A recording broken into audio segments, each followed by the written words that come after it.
This is Dr. Ted Hildebrandt in lecture number 14 in his New Testament History, Literature, and Theology course on the characteristics of the book of Luke. Well, welcome back. This is our third talk on the book of Luke, and we had started out with Luke as kind of the historian, checking with eyewitnesses, traveling with the Apostle Paul, and never having seen Jesus, but having talked to his mother, possibly, very likely, and other eyewitnesses and stuff, putting his book together. And we've been working through various characteristics of the book of Luke. We've talked about the humanity of Christ. We've talked about Luke's emphasis on the Holy Spirit.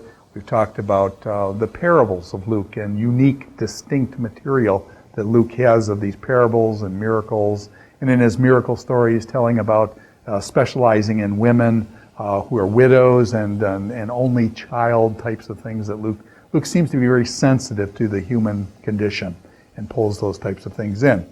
Now, so we were talking about the parable of the Good Samaritan last time, and this time we want to shift to another one of Luke's major themes, and that is that Jesus is the Savior of all.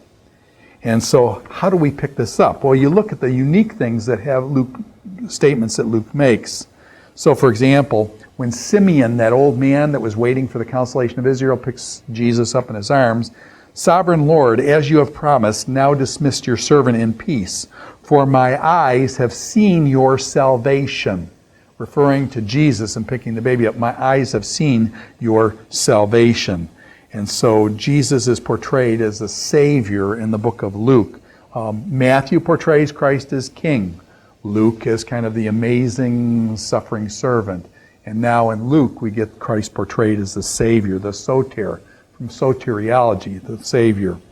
And it's interesting, too, in terms of admissions into the kingdom, Luke picks up on this Samaritan thing. And do you remember Jesus heals the 10 lepers? And this is in Luke chapter 17. Jesus heals 10 lepers, and yet who is the only one who comes back to him? It's a Samaritan comes back to thank him. Out of the 10 lepers, the one who comes back is a Samaritan. So after chapter 17, I want to look at a story now that Christ is the Savior of all, and now one of those all that the salvation is reaching out to is a guy that you're very familiar with, okay? This is a story. How does the story about Zacchaeus play off the story of the rich young ruler? And what I would like to do here is what they call intertextuality. Intertextuality means you compare one text with another, and you show the relationship between these two. In other words, as Luke is writing, he's putting words, one word next to another word. How do you determine the meaning of a word? You determine the meaning of a word by its context.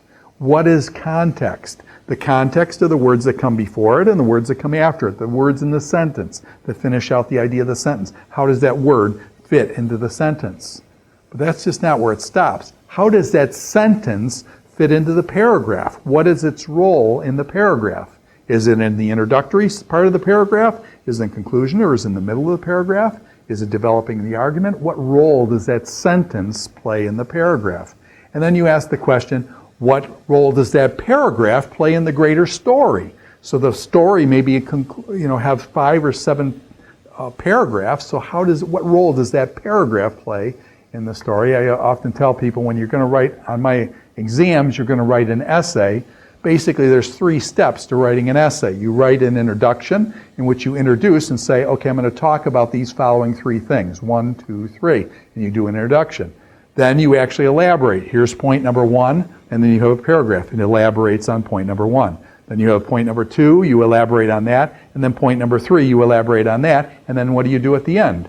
The end is like the beginning. You have an introductory statement, I'm going to show these 3 points, and then the conclusion is basically, now I've shown these 3 points, and you draw out the conclusions from your things. So you've got an introduction, a body, and a conclusion. The form is kind of that nature.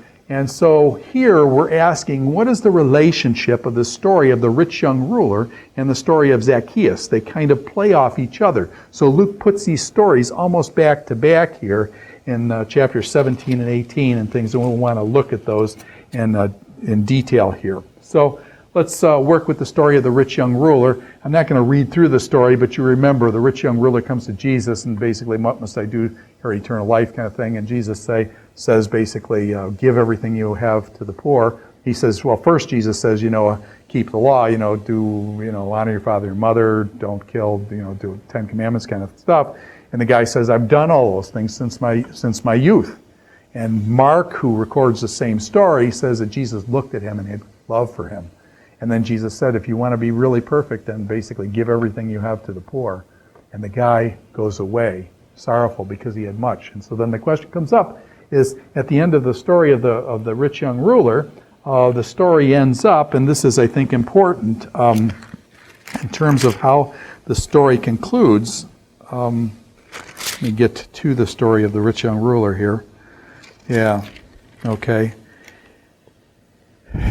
So, and when he heard this, he became very sad, the rich young ruler.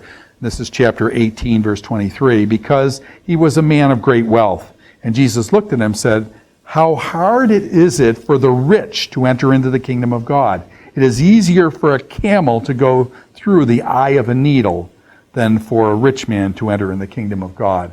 And that eye of the needle thing, people have said that's like a camel going through a small gate in Jerusalem, has to be all unpacked and stuff. That's never really done that much for me. I think actually the eye of a needle is talking about a sewing needle, putting a camel hair through the eye of the needle, and a real needle and things like that. So, and those who heard this then who can be saved? They asked. Who can be saved? If the rich can't be saved, the rich man turns away. It's harder for them to go into the kingdom than that. And then that's chapter 18.